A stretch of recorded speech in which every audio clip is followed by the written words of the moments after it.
Assalamualaikum warahmatullahi wabarakatuh. Waalaikumsalam warahmatullahi wabarakatuh. Bertemu lagi kita pada pelatihan kali ini di hari yang kedua. Sebagaimana dengan kesepakatan kelas kita, setiap memulai acara kita awali dengan pembacaan doa kepada Ibu yang sudah diberi tugas untuk membaca doa. Saya persilahkan.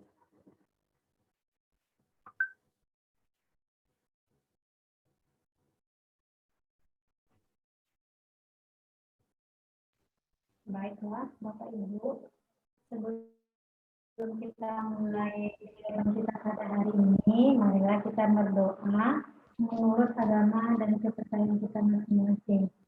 Berdoa. Doa selesai. Terima kasih. Saya ucapkan kepada Ibu Dewi. Baik, supaya lebih akrab dan lebih rileks untuk ikuti pelatihan kita nantinya, kita awal kembali dengan speaking kepada Ibu yang memimpin. Saya persilahkan. Baiklah, kita mulai dengan speaking hari ini dengan tepuk aja ya Bu, Bapak, tepuk semangat aja biar kita lebih semangat lagi dalam acara ini. Seperti begini, tepuk semangat, semangat. Bisa diulang Oke, bisa lagi? Ya. Ya, kita mulai. Tepuk semangat, semangat, semangat. Iya, ya aplaus untuk Ibu. Baik, Bapak Ibu, sesuai dengan materi kita yang sudah ada di jadwal, bahwa hari ini materi kita adalah mengenai prinsip penyusunan kurikulum operasional di satuan yang Bapak Ibu berada di lingkungan sekolahnya.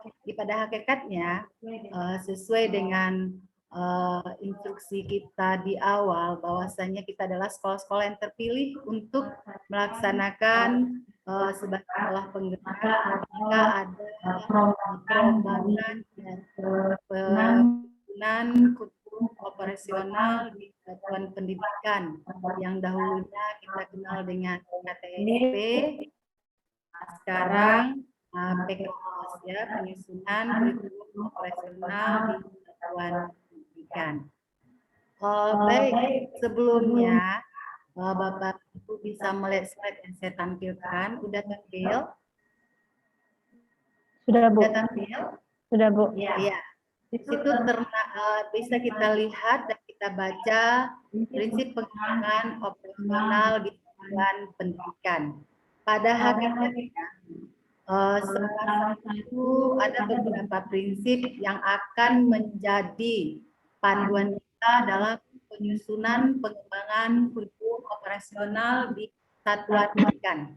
Yang pertama yaitu pusat pada peserta didik. Artinya di dalam kurikulum sekolah penggerak, pembelajaran harus memiliki potensi, kebutuhan perkembangan dan harapan belajar serta kepentingan peserta didik. Profil pelajar Pancasila selalu menjadi rujukan pada semua tahapan dalam penyusunan kurikulum operasional sekolah. Sebagaimana kita ketahui, walaupun kemarin waktu pembelajaran K13 kita sudah terpusat pada peserta didik, namun dalam hal ini kita lebih spesifik. Artinya kita bisa melihat bagaimana kebutuhan dan perkembangan harapan belajar peserta itu secara individu. Itu yang pertama. Yang kedua, kontekstual, menunjukkan kekhasan sesuai dengan karakteristik pendidikan, konteks budaya dan lingkungan serta industri. Artinya apa yang menjadi ciri khas di sekolah kita? Bagaimana karakteristik yang ada di situ, kemudian sosial budayanya, lingkungannya, itu harus kita rangkum yang sesuai dengan jati diri di sekolah kita. Kemudian esensial, hanya informasi yang penting saja. Artinya kalau tidak dibutuhkan, tidak perlu. Jadi yang penting sajalah yang kita masukkan di dalam kurikulum operasional di satuan pendidikan. Kemudian lagi akuntabel, dapat dipertanggungjawabkan karena berbasis data. Jadi artinya dokumen-dokumen yang akan dibuat itu akuntabel. Jadi kapan kita membutuhkan, kita bisa melihat dari data yang ada. Kemudian melibatkan berbagai pemangku kepentingan. Harus melibatkan berbagai pemangku yang ada di satuan pendidikan. Itu boleh saja misalnya terutama kepala sekolah, guru, orang tua, komite, dan yang berkepentingan. Karena pada hakikatnya mereka adalah mitra yang akan bekerja sama dengan kita nantinya. Jadi dari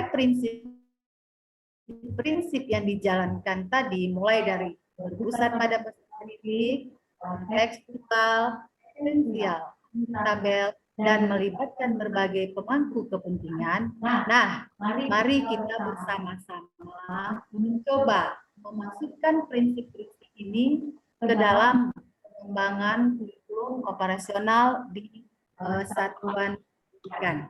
Dari apa yang saya paparkan,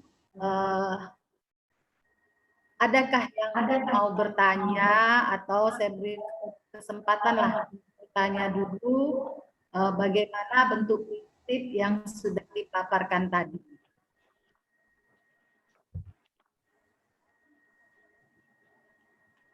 Boleh kalau yang berbagi kesempatan kita angkat tangan ya, melambaikan boleh atau menghidupi bekernya ya.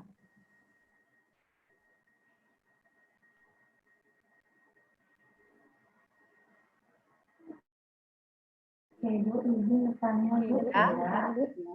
Ini menjelaskan bahwa prinsip pengembangan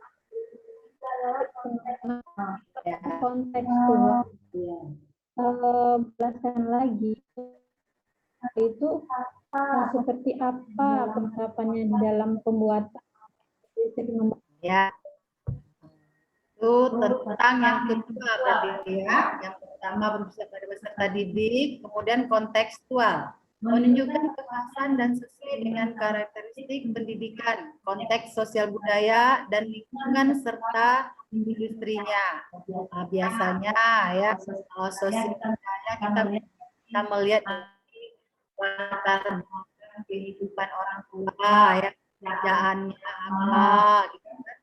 Lingkungan yang mendukungnya bagaimana. Nah, kemudian apa yang menjadi kekhasan? Mungkin misalnya sekolah saya rata-rata orang tuanya penghasilannya di tingkatan menengah ke atas. Itu bisa kita masukkan dalam prinsip tersebut. Atau mungkin kemudian mungkin juga orang tuanya menengah ke bawah. Nah, sosial budaya kita bisa melihat misalnya di daerah sana kekhasannya misalnya budayanya mereka lebih ke daerah mana. Itu juga bisa kita rangkum di dalam menunjukkan kontekstual sekolah tersebut. Atau ada yang memberikan argumen yang lain, silakan.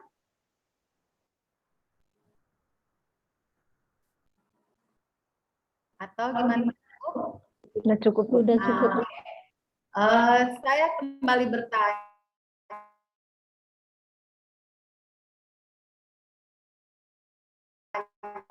Coba di sekolah mitra yang poin berpusat pada peserta didik, ini hal yang boleh dikatakan menjadi titik ukur sampai dikatakan seorang guru itu akan menghambakan pada peserta didik.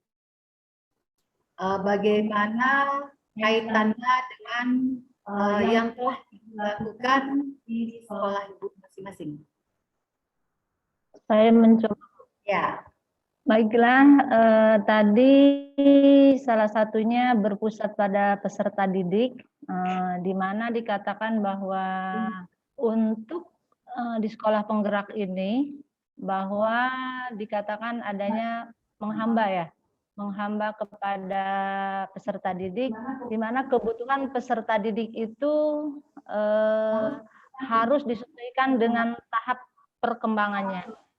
perkembangan belajar peserta didik dan memenuhi potensi gimana. Misalnya peserta didiknya itu di tahap atau fase A untuk kelas 1 sampai kelas 2. Nah, disitulah kita bagaimana perkembangan peserta didik disesuaikan dengan usianya dalam proses pembelajarannya.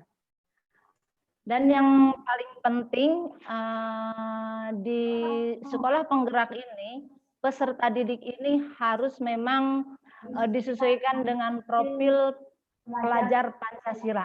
Itulah yang selalu dijadikan rujukannya untuk setiap atau semua tahapan dalam penyusunan kurikulum operasional di sekolah. Mungkin itu aja yang dapat saya sampaikan. ya, terima kasih.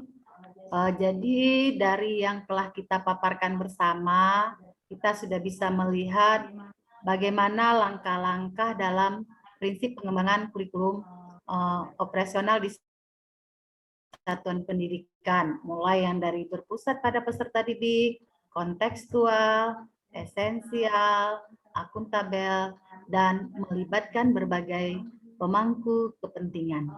Baik, untuk sesi ini mungkin kita tutup sekian dulu. Kita break sebentar, akan masuk ke sesi berikutnya.